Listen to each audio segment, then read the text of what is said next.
Security forces پہ حملے ہو رہے ہیں، اس پہ سویلینز بھی جو ہیں وہ ان کی بھی جانیں جاتی ہیں. اور خود پچھلے دنوں ایک انٹرویو تھا میرے ساتھ ہی تھا علی مین گنڈا پور صاحب کا، اور انہوں نے خود بھی کہا کہ خیبر پختونخوا کا سب سے بڑا مسئلہ جو ہے وہ امن و امان کا ہے. تو اس صورتحال میں ایک آپریشن کی ضرورت ہے نہیں ہے وہاں پہ؟ بسم اللہ الرحمن الرحیم. ایاک نعبد و ایاک نستعین. دیکھیں ابھی ہم سن رہے تھے، اور جیسے اگر آپ دیکھیں ہسٹری دیکھیں، جنرل کیانی صاحب کے ٹائم پہ بھی ایک آپریشن ہوا تھا، پھر راحیل شریف صاحب کے بھی ٹائم پہ بھی ہوا تھا، پھر باجوہ صاحب کے بھی ٹائم پہ بھی ہوا تھا. میں آپ کو ایک تھوڑی سی بتا دوں ہسٹری پلیز. یہ 8 آپریشن یعنی کہ 8واں آپریشن ہے. اس سے پہلے 7 بڑے آپریشن ہو چکے ہیں. ایک آپریشن 2003 میں ہوا تھا جنوبی وزیرستان، اور اس آپریشن میں مولوی نیک محمد صاحب جو ہیں وہ مارے گئے تھے. پھر 2007 میں سوات میں آپریشن راہ حق ہوا تھا. 2009 میں سوات میں ملا فضل اللہ کے خلاف آپریشن راہ راست ہوا تھا. 2009 میں دوبارہ قبائلی علاقوں میں آپریشن راہ نجات ہوا. 2014 میں پھر آپریشن ضرب عزب تھا. اس وقت نواز شریف صاحب پرائم منسٹر تھے اور راحیل شریف صاحب جو ہیں وہ آرمی چیف تھے. پھر 2017 میں جنرل باجوہ صاحب آئے تو آپریشن رد الفساد شروع ہوا، اور اب 2024 میں آپریشن عزم استحکام ہے. دیکھیں اب سوال یہ ہو جاتا ہے کہ ان 8 آپریشن کے بعد ہم آج کہاں کھڑے ہیں؟ مطلب میں ڈاکٹر ہوں، میں ایک آپریشن کرتا ہوں، پیشنٹ ٹھیک نہیں ہوتا، دوسرا کرتا ہوں، پیشنٹ ٹھیک نہیں ہوتا، تیسرا کرتا ہوں، پیشنٹ ٹھیک نہیں ہوتا، چوتھا کرتا ہوں. مجھے ایک دفعہ سوچنا چاہیے کہ میں جو آپریشن کر رہا ہوں کیا وہ صحیح بھی ہے یا نہیں ہے. مجھے اس کے اوپر کسی اور طریقے سے، کیا کوئی اس کی بیماری کہیں اور تو نہیں ہے، میں اس کو کچھ اور سمجھ رہا ہوں اور بیماری کچھ اور ہو. آپ کو بعض دفعہ تھوڑا سا سٹیپ بیک کر کے دیکھنا پڑتا ہے کہ کیا آپ جس طریقے سے آپ کر رہے ہو اس کا آؤٹ کم صحیح نہیں آ رہا. جب آپ کی حکومت تھی تو آپ نے پھر ایک مذاکرات کا راستہ اختیار کیا، تو اس سے کیا فائدہ ہوا؟ مجھے ایک بات بتائیں، ہماری حکومت کے درمیان میں کتنے اٹیکس ہوئے؟ کافی اٹیک ہو رہے تھے. آج کے مقابلے میں کم تھے؟ کم نہیں تھے، ہو رہے تھے، کم ہو رہے تھے. دیکھیں اب ایک بات یاد رکھیں، آپ تھوڑا سا چلے جائیں پیچھے. تو آپ بنیادی طور پہ یہ کہہ رہے ہیں کہ مسئلے کا حل آپریشن نہیں ہے، مذاکرات ہیں. دیکھیں مسئلے کا حل یہ ملٹی فیسڈ پرابلم ہوتا ہے. اس کا حل صرف اور صرف آپریشن نہیں ہوتا، اس کا حل بہت ساری چیزوں کے اندر کرتا ہے. لیکن میں تھوڑا سا ذرا پریشان ہوا ہوں. میں ابھی جو رانا صاحب نے جو ایک بات کہی ہے نا، میں اس کے اندر مجھے کچھ اور لگ رہا ہے. سو یہاں پہ جو انہوں نے بات کی ہے، مجھے لگتا ہے کہ یہ آپریشن کسی اور کا نام دے کے کچھ اور کرنا چاہ رہے ہیں جو انہوں نے ابھی بات کی ہے. I am actually very concern about that. یہ سیدھی سی بات ہے، انہوں نے کہا کہ جو اس آپریشن کی مخالفت کریں گے. نہیں یہ نہیں کہہ رہے. وہ کہتے جو استحکام نہیں لانے والے بعض لوگ ہیں ان کو بھی اس میں کرنا چاہیے. اب وہ کون ڈیسائیڈ کرے گا کہ کون استحکام نہیں لا رہا، کون کیا کر رہا ہے، کون کیا کر رہا ہے، کون کیا کر رہا ہے. اب who will be the person to decide this thing. اب اس جگہ پہ مجھے ایسے لگتا ہے کہ اس کے آڑ میں ہو سکتا ہے کچھ اور چیزیں باتیں ہو رہی ہوں. میں آئی ایم سوری، میں ان کی بات سے بہت زیادہ تشویش ہو گئی ہے کہ اس کے اندر اور چیزیں بھی شاید شامل ہیں. چلیں پوچھ لیتے ہیں رانا صاحب، ذرا تھوڑی سی وضاحت کر دیں گے کہ یہ آپ کا اشارہ کس کی طرف ہے؟ دیکھیں ایک تو دہشت گرد ہیں، طالبان ہیں، اور ان کی کوئی ڈیفینیشن یا ان کی کوئی تفصیل بتانے کی ضرورت نہیں ہے. لیکن طالبان کو ایسا تو نہیں ہے کہ وہ وہاں سے اٹھتے ہیں اور آگے یہاں پہ جو ہے وہ اپنی کارروائیاں کرتے ہیں. یہاں پہ بھی کچھ عناصر ہیں جو ان کا حصہ بنتے ہیں اور حصہ بن کے ان کو فیسیلیٹیٹ کرتے ہیں، اور وہ پھر لا انفورسنگ ایجنسیز کے اوپر جو ہے وہ حملے کرتے ہیں، سویلینز کے اوپر حملے کرتے ہیں. بطہ خوری جب کرتے ہیں تو بطہ خوری میں ان کا پارٹ اینڈ پارسل ہوتے ہیں. تو ان لوگوں کو بھی انہی کے ساتھ ٹریٹ کیا جانا جو ہے وہ ضروری ہے تاکہ معاشرے میں، سوسائٹی میں استحکام آئے. ورنہ تو یہاں پہ اب کے پی کے میں اس وقت صورتحال جو ہے وہ کاروباری لوگوں سے آپ بات کریں، وہ آپ کو بتاتے ہیں ہر چیز. وہاں پہ جو لوگ بھی بزنس کرتے ہیں تو وہ جن خدشات کا اظہار کر رہے ہیں، تو اس میں طالبان کے ساتھ کچھ اور لوگ بھی جو ہیں وہ طالبان کا روپ دھار کے یا ان کے جو ہے وہ ساتھی بن کے تو یہ ایک بزنس کے طور پہ جو ہے وہ اس چیز کو لیتے ہیں. تو اس لیے یہ ضرورت ہے کہ ان تمام ایسے عناصر کو جو ہے تاکہ استحکام ہو، اور کیونکہ استحکام کے بغیر جو ہے وہ معاشی استحکام نہیں آئے گا. اچھا، اور معاشی استحکام اگر نہیں آئے گا تو پھر ملک جو ہے وہ پھر آگے نہیں بڑھ سکتا. اچھا رانا صاحب، ملک نے تو آگے بڑھنا ہے. رانا صاحب ایسے لوگوں کو جو ہے وہ اپنے معاملات ٹھیک کرنے پڑیں گے. رانا صاحب میں چاہتا ہوں کہ ایک چھوٹا سا آپ کو میں بیان سنوا دوں میاں افتخار حسین صاحب کا، جن پر خود بھی کئی حملے ہوئے اور ان کا جو بیٹا تھا اس کو بھی ایک دہشت گرد حملے میں شہید کیا گیا، اور ان کے ساتھ بیٹھے ہوئے ہیں گورنر خیبر پختونخوا.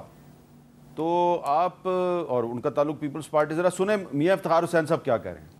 جب بھی کوئی فیصلہ ہوتا ہے تو یا خیبر پختونخوا میں یا بلوچستان میں آپریشن کی یہ آغاز کر دیتے ہیں. یہ تجربہ گاہ ہے، انہوں نے ہزاروں آپریشن کیے، کامیاب کیوں نہیں ہو رہے؟ کہ اس کی جڑیں جو ہے وہ پنجاب میں ہے. یہ جو دہشت گردوں کے ماسٹر مائنڈ جو ہے وہ پنجاب میں ہے. 70 کالعدم تنظیمیں وہاں پہ موجود ہے. آج تک کس کالعدم تنظیم کے خلاف وہاں پہ آپریشن ہوا؟ اگر آغاز کرنا ہے تو ان سے کرو. تو رانا صاحب، میاں افتخار حسین صاحب کہہ رہے ہیں کہ اگر آپ نے آپریشن کا آغاز کرنا ہے تو پنجاب سے کریں. اس کے بارے میں کیا کہیں گے آپ؟ دیکھیں مجھے میاں افتخار صاحب کا بے حد احترام ہے. وہ شہید کے والد ہیں، خود انہوں نے اس بارے میں بڑی جو ہے وہ دکھ اٹھائے ہیں. لیکن میں معذرت سے کہوں گا کہ ان کی یہ بات بالکل بے بنیاد ہے. کوئی 70 تنظیمیں نہیں ہیں پنجاب میں، کوئی اس قسم کا معاملہ پنجاب میں نہیں ہے. پنجاب میں جو CTD ہمارے دور میں جو ہے وہ بنی تھی، اس نے حقیقتاً پنجاب سے جو ہے وہ دہشت گردی کو بالکل ایریڈیکیٹ کر دیا، جڑ سے اکھاڑ دیا. پنجاب میں اس وقت کوئی ایسی صورتحال نہیں ہے. بتائیں مجھے کوئی ایک آدمی اٹھ کے کہے کہ جی پنجاب میں کوئی بتا خوری ہو رہی ہے، یا پنجاب میں یہ کوئی واقعات، بلکہ وہ بھی نہ ہونے کے برابر ہیں، کوئی اکا دکا واقعہ کہیں ہو جائے تو ہو جائے.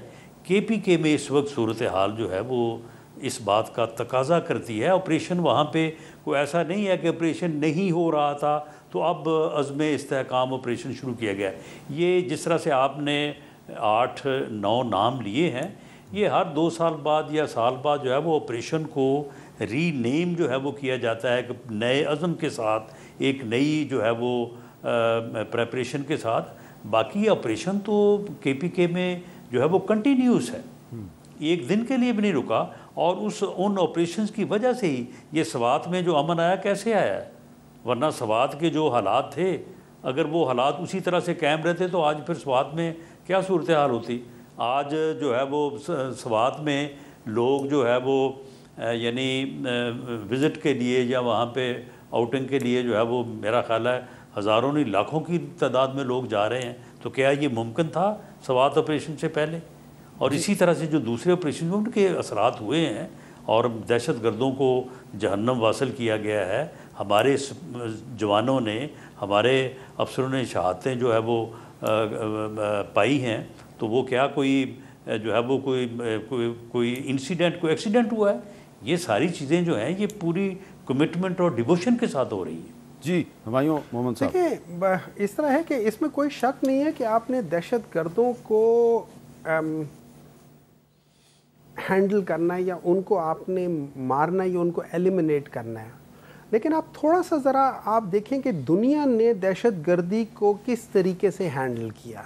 چاہے وہ منیلا میں تھا، چاہے وہ تامل ٹائیگرز کا تھا، تو چاہے وہ IRA تھا، ان کو کس طریقے سے، کیا ان کے ساتھ لڑ جھگڑ کے ختم کیا، یا at the end of the day کسی جگہ پہ کیا؟ کیوں دیکھیں یہ جو ٹیررزم ہوتی ہے نا، یہ سنگل فیسٹ نہیں ہوتی، اس کے ملٹیپل فیسٹس ہوتے ہیں. تو آپ نے ہر فیسٹ کو اکارڈنگ ٹو دا میرٹ آپ نے اس کو ایڈریس کرنا ہوتا ہے. تو میری جو سجیشن ہمیشہ یہی تھی کہ ان سب کو آپ مختلف طریقوں سے کریں. اگر ہم کوئی صحیح کام کر رہے ہوتے تو یہ کم از کم پچھلے 20 سال سے، آپ 2003 کی بات کر رہے ہیں، اس وقت سے آج تک 21 سال ہو گئے ہیں. تو اگر ہم 21 سال سے کام کر رہے ہیں اور اس کو ہم نہیں ٹھیک کر پا رہے تو مے بی ہم اس کو صحیح طریقے سے ایڈریس نہیں کر رہے. تو آپ کو تھوڑا سا اسے پیچھے ہٹ کے کرنا ہوگا. until unless there are some other associated things جو ہم اس کے ساتھ کر رہے ہیں. ٹھیک ہے. اچھا دوسرا سوال یہ ہو جاتا ہے, جیسے آپ نے بات کی, مولانا صاحب نے اپنے اس میں کہا ہے, انہوں نے کہا ہے کہ ڈی آئی خان میں آج کل شام کے بعد, اور لٹرلی لوگ کہتے ہیں شام کے بعد وہاں پہ اسٹیٹ کی تو ریٹ ہی نہیں ہے, وہاں پہ نہ پولیس کی ہے, وہاں پہ نہ آرم فورسز کی, کسی کی نہیں ہے, وہ لوگ کھلے پھر رہے ہیں. اچھا اس کے بعد چلے جاتے ہیں, چلو ان کو چھوڑ دیں. مجھے بات بتائیں کچے کے ڈاکوؤں کے لیے ہم نے آج تک کیا کیا ہے؟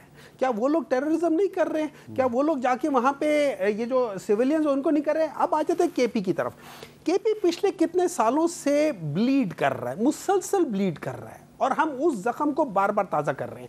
آپ سوچیں کہ چاہے وہ مومند ہو, چاہے وہ باجوڑ ہو, یا جس جگہ پہ ہو, وہاں کے جو انٹرنلی ڈسپلیسڈ لوگ تھے ان کو آج بھی پرابلم ہو رہی ہے.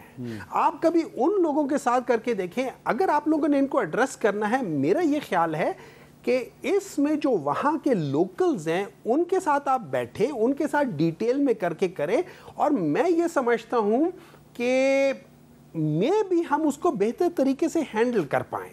کیونکہ انٹل انلیس آپ کی جو لوکل پاپولیشن آپ کے ساتھ نہیں آئے گی, ان کو آپ کے اوپر اعتماد نہیں ہوگا, آپ کا یہ سارا جو کام ہے جو اچھی نیت سے شاید ہو رہا ہو وہ بیک فائر کرے گا. آپ نے اگر کرنا ہے, آپ کس کے لیے کر رہے ہو؟ عوام کے لیے کر رہے ہو نا, ٹھیک ہے. تو عوام کے لیے کر رہے ہو تو عوام کو پہلے آپ اپنے کانفیڈنس میں تو لو, ان کو بتاؤ کہ ہم کرنا کیا چاہ رہے ہیں. ہو سکتا ہے وہاں پہ جو لوگ لوکل ہوتے ہوں وہ آپ سے بہتر آپ سے کوئی چیز سمجھتے ہو سکتا ہے وہ اس چیز کو بہتر طریقے سے ہینڈل کر لیں. آپ خود مومند ہیں, آپ کو یاد ہے کہ 2003 میں جب جنرل اورگزئی صاحب کور کمانڈر تھے پشاور کے, اور انہوں نے جب فوج کو آپ کے علاقے میں بھیجا, میں اس وقت وہاں موجود تھا, تو پھولوں کی پتیاں پھینکی گئی فوج پہ, لیکن 6 مہینے کے بعد, 1 سال کے بعد اٹیک شروع ہو گئے. ایگزیکٹلی. تو لیکن اس وقت بھی تو اعتماد میں لے کے کیا گیا تھا, وہ پتیاں پھینک رہے تھے پھولوں کی. دیکھیں بات یہ ہوتی تھی, فیئر انف نا, ہم نے کیا ایک چیز کر کے دیکھا, ہم نے اس کا ریئیکشن دیکھ لیا, ہمیں پتہ چل گیا کہ that is not the right thing to do. So why are we doing it again?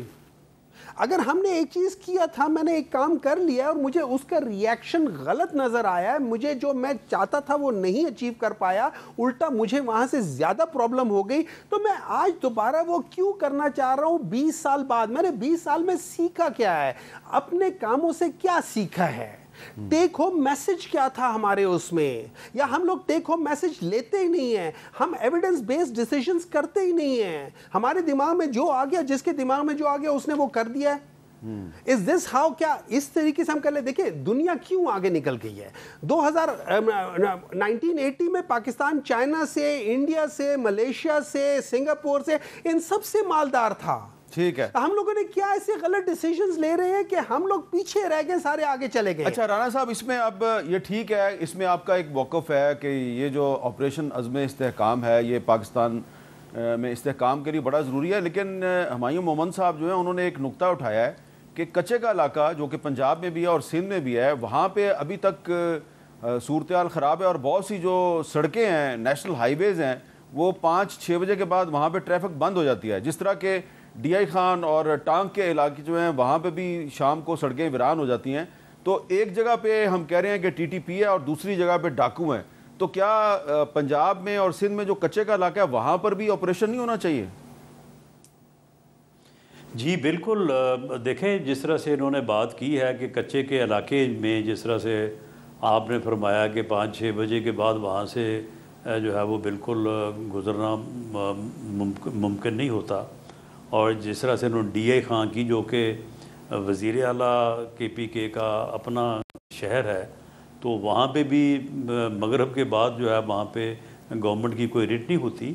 تو اس کے اب 2 ہی اس کے طریقے ہو سکتے ہیں, یا تو یہ ہے کہ دہشت گردوں سے اور ڈاکوؤں سے جو ہے وہ بات کی جائے, یا پھر یہ ہے کہ ان کے خلاف جو ہے وہ ریٹ کو جو ہے وہ قائم کیا جائے, ان کے خلاف آپریشن کیا جائے. اب آپ نے یہاں پہ مذاکرات بھی کر کے دیکھ لیے ہیں, اور اب اس کے بعد پھر اس کے سوا اور پھر کیا چارہ رہ جاتا ہے کہ ان کے خلاف جو ہے وہ آپریشن کیا جائے. دیکھیں ہماری لا انفورسنگ ایجنسیز نے بڑی قربانیاں دے کے جو ہے یہ دہشت گردی کا مقابلہ کیا ہے اور بڑی کامیابیاں حاصل کی ہیں. دراصل اس ایشو کے, اس مسئلے کے ختم نہ ہونے کی وجہ کوئی فورسز کی ناکامی یا کوئی کمی نہیں ہے, اس کی وجہ جو ہے وہ افغانستان ہے، افغانستان کے حالات ہیں، وہاں پہ جو تبدیلیاں ہوئی ہیں، وہاں پہ جو ہوتا رہا ہے، جو ہو رہا ہے، تو وہ جو حالات ہیں اس کی وجہ سے یہاں پہ جو ہے وہ معاملات کنٹرول نہیں ہو رہے. وہاں پہ انڈیا بھی بیٹھا ہے، وہاں پہ دوسرے ہمارے دشمن ملک اور ان کی ایجنسیز بھی بیٹھی ہیں، تو ان حالات کی وجہ سے جو ہے یہ معاملہ جو ہے یہ بلیڈ کر رہا ہے. ورنہ ہماری لا انفورسنگ ایجنسیز اور ہمارے لوگوں کی قربانیوں میں، وہ سویلین ہوں یا فورسز کے لوگ ہوں، کوئی کمی نہیں ہے. اچھا رانا صاحب، جب کابل پہ اشرف غنی کی حکومت تھی اس وقت بھی ہم یہی کہتے تھے جی وہاں پہ انڈیا بیٹھا ہوا ہے. اب وہاں پہ طالبان کی حکومت ہے اور ابھی بھی ہم یہی سمجھتے ہیں کہ جی وہاں پہ انڈیا بیٹھا ہوا ہے. تو یہ انڈیا کی کامیابی اور پاکستان کی ناکامی نہیں ہے؟ نہیں، اس میں کامیابی یا ناکامی کی میرا خیال ہے کہ بات کرنے سے پہلے یہ بات کی جانی چاہیے کہ انڈیا وہاں پہ جو ہے وہ بہت سارے بزنسز میں انوالو ہے، انڈیا کی وہاں پہ پریزنس ہے، اور وہاں پہ وہ طالبان ہے تو پاکستان سے گئے ہوئے لیکن ابھی تک وہاں پہ موجود ہیں، وہ وہاں پہ بیٹھ کے جو ہے وہ ان کارروائیوں میں جو ہے وہ ملوث ہیں. اس کے اوپر افغانستان کی حکومت سے جو ہے وہ متعدد بار بات ہوئی ہے، اب بھی بات ہو رہی ہے. اس کے اوپر مختلف حل بھی کبھی انہوں نے کہا کہ جی ہمیں آپ سپورٹ کریں، ہم ان کو ذرا دور جو ہے وہ شفٹ کر دیتے ہیں، ہم ان کو روک رہے ہیں، وہ نہیں روک رہے. تو یہ ساری چیزیں جو ہیں یہ سائیڈ بائی سائیڈ جو ہے وہ چل رہی ہیں. اور انڈیا کیونکہ دشمن ملک ہے، وہ پاکستان کو نقصان پہنچانے پہ کوئی موقع ہاتھ سے جانے نہیں دیتا. تو اس لیے ہمارا یہ جو ہے وہ یقین ہے یا ہمیں یہ اسیسمنٹ ہے کہ وہ وہاں پہ اس خرابی میں اس کا کسی نہ کسی حد تک اس کا ہاتھ ہے. لیکن اب یہ طالبان جو وہاں پہ بیٹھے ہیں، انہی کے ساتھ تو یہ پھر بات ہوئی تھی، اور ہمایوں محمود صاحب کی پارٹی کی حکومت تھی، انہوں نے بڑا زور لگا کے بڑے آرگومنٹ کہا کہ جو ان کے ساتھ بات کرنی ہے ان کو واپس آنے کا موقع دینا ہے. اب جو واپس لوگ آئے ہیں یا جن کی کے پی کے میں پریزنس ہے، ٹوٹل 4 سے 5 ہزار ان کی تعداد ہے. اب یہ 4-5 ہزار لوگوں کو اگر آہنی ہاتھوں سے نہ دیا جائے، ان کے خلاف آپریشن نہ کیا جائے، تو انہوں نے جو ہے وہ پورے ملک کو 25 کروڑ کی آبادی کو جو ہے وہ یرغمال بنایا ہوا ہے، پورے کے پی کے کو جو ہے وہ انہوں نے مفلوج کیا ہوا ہے. تو ان کے خلاف آپریشن کے علاوہ پھر دوسرا طریقہ تو مذاکرات کا ہے جو ناکام ہو چکا ہے. تو اس لیے اب اس کے علاوہ تو کوئی اور چارہ نہیں ہے. جی فیصلہ کر لیا. دیکھیں میں آپ کو ایک بات بتاتا ہوں، یہ ایک مائنڈ سیٹ ہے. I respectfully disagree with them, ٹھیک ہے. اچھا میں آپ کو بات بتا دیتا ہوں، ان کے اپنے پارٹی کے ایک صاحب ہیں جو ان کی پارٹی کو چھوڑ چکے because of the way they are, Abbas Afridi sahab. وہ کل ایک پروگرام میں کہہ رہے تھے کہ وہ اس وقت افغانستان میں اپنا بزنس شفٹ کرا رہے ہیں. بعض چیزیں کتنے پاکستانی ہیں جو کے پی میں وہ وہاں کر لیں. ہم لوگوں نے آج تک جو ہمارا نیبر ہے، ہم نے آج تک اس کے ساتھ پراپر طریقے سے انگیج نہیں کیا.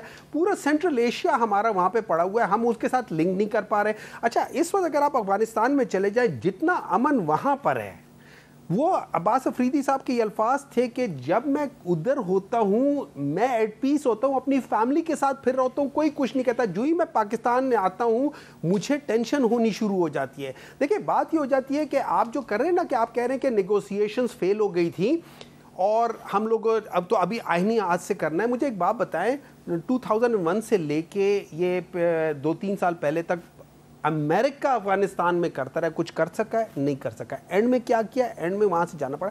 آپ کو نیگوسیشنز کے ساتھ ساتھ آپ کو ملٹی فیسٹس اور آؤٹ آف دا باکس دیکھنا پڑے گا. لیکن ہمایوں بھائی، جو دوحہ ایگریمنٹ تھا، دوحہ ایگریمنٹ، اس کی وجہ سے امریکہ افغانستان سے واپس گیا، اس کو رسپیکٹ تو نہیں کیا گیا، اس ایگریمنٹ پہ عمل درآمد نہیں ہوا، اور ابھی بھی اب اس دوحہ ایگریمنٹ کے جو سگنیٹریز ہیں اب وہ دوبارہ مل رہے ہیں، اور وہاں پہ اب طالبان بھی جائیں گے اور وہ یہ ڈسکس کریں گے جی دوحہ ایگریمنٹ پہ عمل درآمد کیوں نہیں ہوا.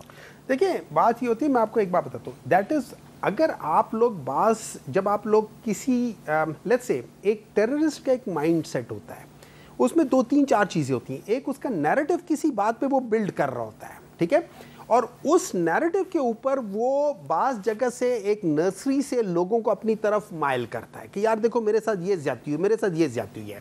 جب آپ ان کو ایڈریس کرتے ہو آپ نے ان مختلف فیسٹڈ کو ڈفرنٹ طریقے سے ایڈریس کرنا ہوتا ہے. آپ نے جو ہارڈ لائنرز ہیں، for example P M L N میں ہارڈ لائنر ہے رانا ثناء اللہ جیسے، جو کہ کسی بھی حد تک جا سکتے ہیں، اور انہوں نے 25 مئی کو کسی حد تک گئے ہیں، ٹھیک ہے. اور اس میں ایسے لوگ بھی ہیں آپ کی پارٹی میں کون ہے؟ ہر ایک میں ہوتا ہے، ہر پارٹی میں ہوتا ہے. آپ کی جو انڈسٹری ہے اس میں بھی اس قسم کے لوگ ہیں، ہر جگہ پہ ہوتا ہے. لیکن آپ نے ان سب کو الگ الگ طریقے سے ایڈریس کرنا ہوتا ہے. جو ہارڈ لائنر ہوگا اس کے ساتھ آپ ڈفرنٹ طریقے سے کریں گے، جو باقی لوگ ہیں ان کے ساتھ آپ ڈفرنٹ. تو آپ نے سب سے پہلے ان کے نیریٹو مارنا ہے، وہ کس نیریٹو کے جا رہے ہیں آپ نے اس کو کاؤنٹر کرنا ہے. آپ نے جو ہارڈ لائنرز ہیں جو کہ بندوق اور پسٹل اور اس کے ساتھ جا رہے ہیں، آپ نے ان کو ڈفرنٹ طریقے سے کرنا ہے. آپ نے اپنے جو بھی پلان کرنا ہے اس کے اندر آپ نے مذاکرات بھی رکھنے، اس کے اندر آپ نے یہ آپریشنز بھی رکھنے، اس کے ساتھ یہ ملٹی فیسٹس، اور اس کے ساتھ ساتھ آپ نے جو لوکل لوگ ہیں اور جو جرگے ہیں ان کو بھی ساتھ ساتھ لے کر چلنا ہوگا. جب آپ ان طریقوں سے جاؤ گے تو تب کہیں جا کے یہ ایڈریس ہوگا، ورنہ آپ اگلے 20 سال بھی لگے رہو نہیں ہوگا. اور بلیڈ کون ہو رہا ہے؟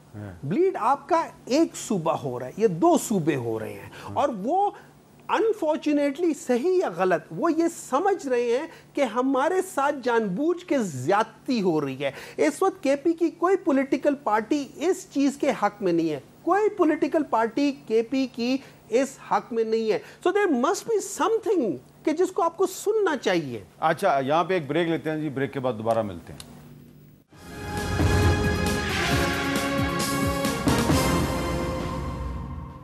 کیپٹل ٹاک میں دوبارہ خوش آمدید. جب قومی اسمبلی کا بجٹ اجلاس شروع ہوا تو یہ پتہ چلا کہ پاکستان تحریک انصاف کے ساتھ ساتھ جو پاکستان پیپلز پارٹی ہے وہ بھی بجٹ پر بہت سے تحفظات رکھتی ہے. اور پھر ان دونوں پارٹیوں کے مذاکرات ہوئے، مسلم لیگ نون کے اور پیپلز پارٹی کے مذاکرات ہوئے، اور ہمیں یہ بتایا گیا کہ معاملات طے ہو گئے ہیں. لیکن کل آصفہ بھٹو زرداری صاحبہ نے قومی اسمبلی کے بجٹ اجلاس میں کیا کہا، ذرا سنیں. I ask you, Mr. Speaker, the budget is sitting before you. Do you think that these objectives have been raised in this budget? Do you think this is the budget that the people of Pakistan deserve? The people of Pakistan deserve better, Mr. Speaker, and we must work together to do better for our citizens. Garmi ki shiddat mein 15 se 20 ghante ke load shedding azab hai, Mr. Speaker. اور اس کے بعد شازیہ مری صاحبہ نے کیا کہا، ذرا وہ بھی سنیں. لوڈ شیڈنگ سر ہمیں برباد کر دیا ہے لوڈ شیڈنگ نے سندھ کے اندر. حد تو یہ ہے اس ایس ڈی او کے یہ لفظ ہے جو میرے حلقے میں ہے اور جس نے میرے آبائی گاؤں کی بجلی کاٹنے پر کہا کہ میرا بس چلے، وہ جو بند کر دیتا ہے بار بار، تو میں ان کو بجلی دوں ہی نہ. کیوں بھائی، ہم نے تیرے ابا کی جائیداد سے کچھ مانگ لیا؟ And I am quite appalled at the behavior of the honorable minister. کرسیاں آتی ہیں جاتی ہیں، یہ کرسیوں سے چپکنے والی ماحول نہیں ہے کوئی. میں نے اپنے پنجاب کے دوستوں سے بات کی، میں نے کہا آپ کے پاس لوڈ، کہتے ہیں ہمارے پاس نہیں ہوتی اتنی لوڈ شیڈنگ. ہمیں تعصب نہیں پھیلانا، لیکن تعصب آپ پھیلا رہے بجلی نہ دے کر. اچھا اب علی مین گنڈا پور صاحب بھی یہ کہتے ہیں جی کہ میرے صوبے کے ساتھ تعصب پھیلایا جا رہا ہے اور مجھے لوڈ شیڈنگ اس لیے ہو رہی ہے کہ تعصب ہے. اور شازیہ مری بھی یہی کہہ رہی ہیں، آصفہ بھٹو زرداری بھی ایسے ہی بات کر رہی ہیں. لیکن ہمایوں مومن صاحب ہم دیکھتے ہیں کہ بات آپ بھی وہی کر رہے ہیں، پیپلز پارٹی بھی وہی کر رہی ہے، لیکن آپ دونوں پارٹیاں ایک دوسرے کی مخالفت بھی کرتی ہیں، تو آپ کی مخالفت کا فائدہ تو پھر مسلم لیگ نون اٹھائے گی. دیکھیں اس میں مسلم لیگ نون یا پیپلز پارٹی یا وہ نہیں ہے. اب آصفہ بھٹو نے ان شارٹ کیا کہا، یہ عوام دشمن بجٹ ہے، ٹھیک ہے.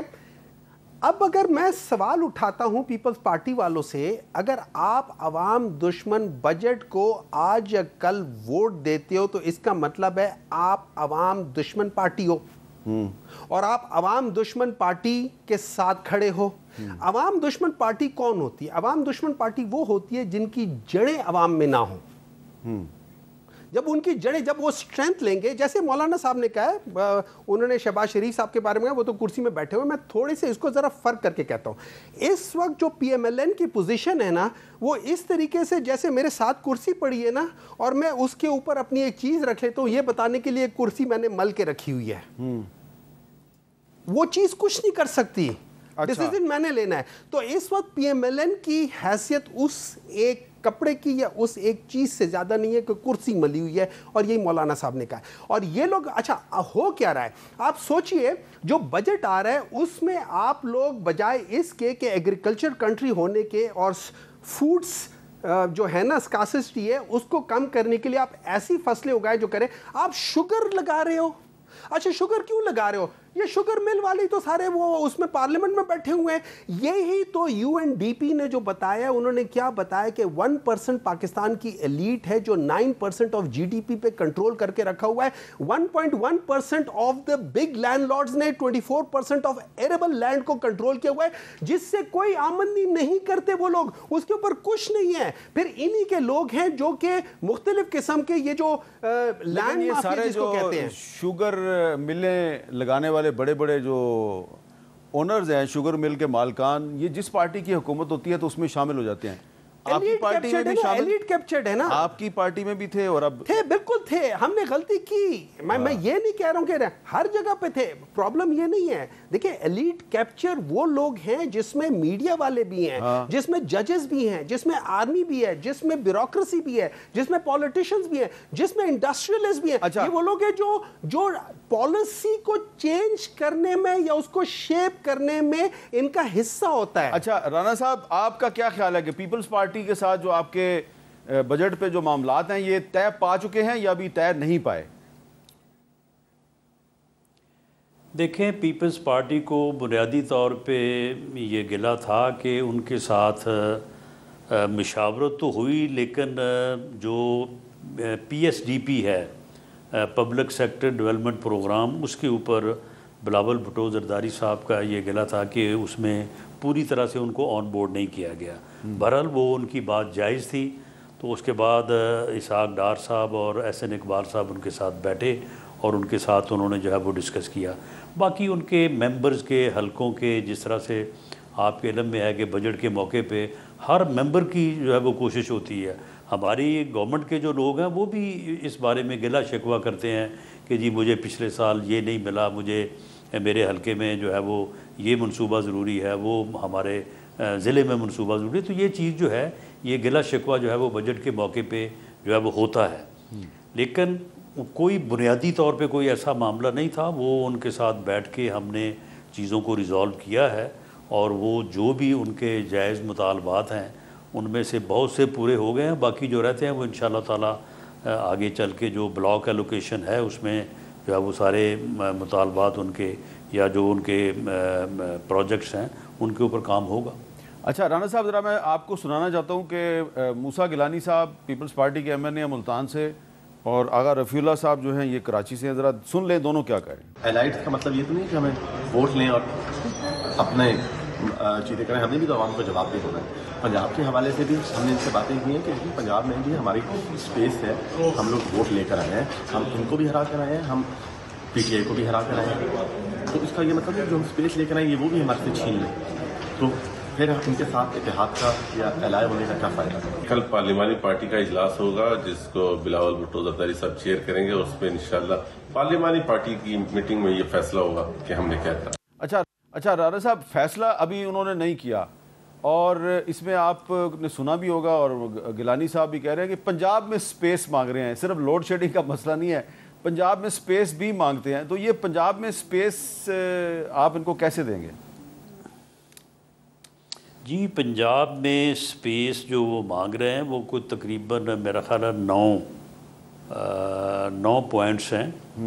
اس کے اوپر کمیٹی جو ہے وہ وزیر اعظم صاحب نے ہماری طرف سے 4 لوگوں کو نامزد کیا تھا, اور پیپلز پارٹی نے بھی 4 معزز صاحبان کو راجہ پرویز احسن صاحب کی قیادت میں نامزد کیا. ہماری کو تقریباً 3 میٹنگز ہوئی ہیں, اور لاسٹ میٹنگ جو ہے وہ کل سنڈے کو ہوئی تھی وہاں پرائم منسٹر ہاؤس میں. تو ہم نے ان تمام معاملات کے اوپر جہاں جہاں پہ وہ سپیس چاہتے ہیں اس کا ایک طریقہ کار جو ہے وہ وضع کر لیا ہے, ایک پالیسی ڈیسیجن بھی کر لیا ہے. اس کے اوپر پرائم منسٹر صاحب کو, چیف منسٹر صاحبہ کو آن بورڈ لے لیا ہے. آج میاں نواز شریف صاحب سے بھی, پارٹی پریزیڈنٹ سے بھی میری میٹنگ تھی, تو اس میں ان کو بھی پوری طرح سے جو ہے وہ بریف کر دیا ہے. تو ہماری طرف کوئی کنفیوژن نہیں ہے, وہ ہمارے اتحادی ہیں. ہم نے بالکل ان کو سپیس دینی ہے، ان کو ساتھ لے کے چلنا ہے۔ اچھا، یہاں پہ جی ایک بریک لینی ہے، اور بریک کے بعد ہم آپ کو بتائیں گے کہ اسلام آباد ہائی کورٹ میں آج ایک MNA صاحب جو ہیں ان سے چیف جسٹس اسلام آباد ہائی کورٹ نے کچھ بہت ہی سادہ سے انگریزی کے الفاظ کا مطلب پوچھا، اور وہ بتا سکے یا نہیں، یہ آپ کو بتاتے ہیں وقفے کے بعد۔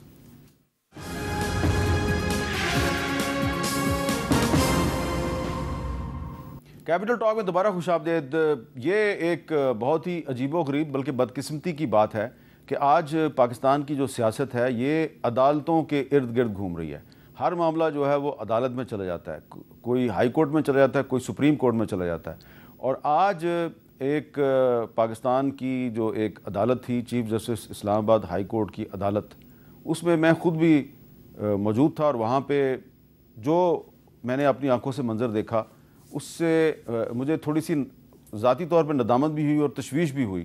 میں اس پہ بعد میں آتا ہوں، پہلے میں مومن صاحب کے پاس جاتا ہوں۔ یہ وقفے سے پہلے کوئی ایک بہت ہی اہم بات بتانا چاہتے تھے، بتا نہیں سکے۔ میں چاہتا ہوں پہلے آپ اپنی بات کر لیں۔ دیکھیں، اس طرح ابھی جیسے آپ بات ہو رہی تھی نا کہ یہ پنجاب میں کچھ کر رہے ہیں، یہ بیسیکلی بیوپاری ہو رہی ہے عوام کے نام پہ، اور میں اس کے 4 شعر کہنا چاہوں گا جس پہ یہ 4-5 چیزیں ہو جاتی ہیں۔ پہلی چیز ہے جو نیپوٹزم کو کرتی ہے، وہ کہتے ہیں جب شاہ کے ایک اشارے پہ اپنوں میں نیازیں بڑھتی ہوں، تو اس کے بعد اگلی چیز آ جاتی ہے ایلیٹ کیپچر پہ۔ وہ کہتے ہیں جب آنکھیں غربت ماروں کی حسرت کا نظارہ کرتی ہو، تو اب ان صحافیوں کی بات آ جاتی ہے جس کے بارے میں کہتے ہیں جب قلمیں ظالم جابر کی عظمت کا قصیدہ لکھتے ہوں، اس وقت پھر فسطائیت اور وہ لوگ جو حق کی آواز اٹھا رہے ہیں اس کے بارے میں کہتے ہیں جب حق کی باتیں کہنے پر انسان کی زبانیں کٹتی ہو، اس حال میں ہم دیوانوں سے تم کہتے ہو خاموش رہو۔ اچھا چلیں، یہ اچھا آپ نے شعر سنایا اور نیپوٹزم سے شروع کیا آپ نے۔ تو آج اسلام آباد ہائی کورٹ میں ایک جو مقدمہ ہے جو کہ الیکشن ٹریبیونل کا مقدمہ تھا، تو اس میں جو ایک MNA ہے مسلم لیگ نون کے انجم وکیل خان صاحب، ان کو توہین عدالت کا نوٹس دیا گیا کیونکہ انہوں نے ایک جج صاحب پہ الزام لگایا تھا نیپوٹزم کا۔ تو چیف جسٹس صاحب جو ہیں انہوں نے انجم وکیل صاحب کو الیکشن کمیشن میں جمع کرایا گیا، اپنا بیان حلفی پڑھنے کی ہدایت کی، ان کو روسٹر پہ بلایا اور کہا اپنا بیان پڑھیں۔ تو چیف جسٹس صاحب جو ہیں انہوں نے انجم وکیل صاحب جب بیان نہیں پڑھ سکے تو انہوں نے کہا مجھے یہ بتائیں کہ نیپوٹزم کا مطلب کیا ہے۔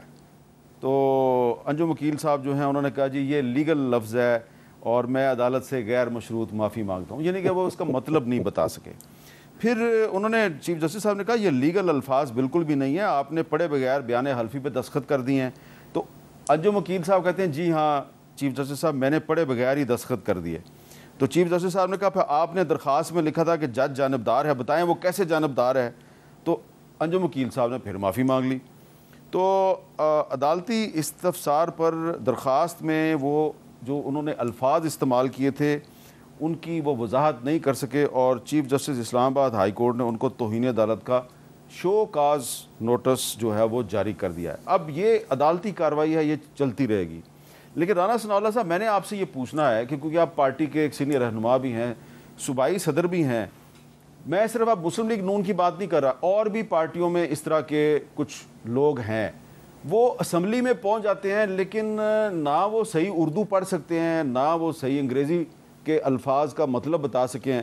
کیا اس طرح کے لوگ جو ہیں وہ قانون سازی کا جو عمل ہے اس میں کوئی کردار ادا کر سکتے ہیں؟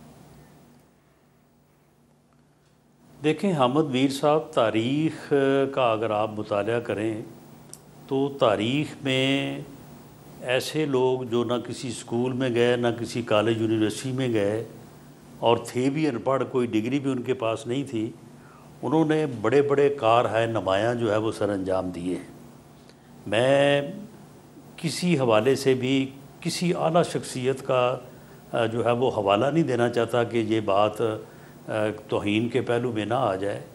تو معاملہ یہ ہے کہ وہاں اسمبلی میں ایک ایسا آدمی جس کے پاس ڈگری ہو یا نہ ہو، لیکن وہ عوام کے احساسات کو، عوام کے جذبات کو اور معاشرے کی جو ہے وہ ضرورت کو، عوام کی ضرورت کو بہتر انداز سے جو ہے وہ بیان کر سکے، اس کے اوپر بات کر سکے، تو یہ ٹیکنیکلٹیز جو ہیں یہ پڑھے لکھے لوگ یا ٹیکنیکل لوگ بھی جو ہے وہ پوری کر سکتے ہیں. اور ہماری ان اسمبلیوں میں بعض ہمارے بزرگ جو کہ ادروائز ان پڑھ تھے لیکن ان کی آپ تقاریر سنیں, ان کی آپ گفتگو سنیں, تو انہوں نے بڑا بہتر انداز سے اپنے حلقے کے لوگوں کو بھی سرو کیا. انجم وکیل صاحب نے تو اعتراف کر لیا, اسمبلیوں کو بھی سرو کیا. انہوں نے تو اعتراف کر لیا کہ میں نے جو بیان الفی جمع کرایا میں نے پڑھا ہی نہیں اور ایسے ہی دستخط کر دیے اس پہ. تو کم از کم پڑھ کے تو دستخط کرنے چاہیے نا, یہ تو آپ تسلیم کریں نا. میرا خیال ہے کہ انجم وکیل صاحب سے زیادہ ان وکیل صاحب کا جنہوں نے ان کی طرف سے وہ بیان الفی داخل کیا, درخواست داخل کی, وہ جو ہے ان کو اس بات کا جو ہے وہ ذمہ دار ٹھہرایا جانا چاہیے. انہیں چاہیے تھا کہ اسے پڑھ کے یا اسے اردو میں جو ہے وہ لکھ لیتے تو ان کو سمجھا کے اس کے بعد ان سے دستخط کرواتے. اور آج جب عدالت میں وہ پیش ہوئے تھے تو ان کی تھوڑی بہت تیاری بھی کرواتے. لیکن بہرحال یہ کمی کوتاہی ہے, اور میں سمجھتا ہوں کہ انہوں نے اگر عدالت سے غیر مشروط معذرت کی ہے تو انہوں نے اچھا کیا ہے. بہت بہت شکریہ رانا ثناء اللہ صاحب. ہمایوں مومن صاحب آپ کو بہت بہت شکریہ. اجازت دیجیے, اللہ حافظ.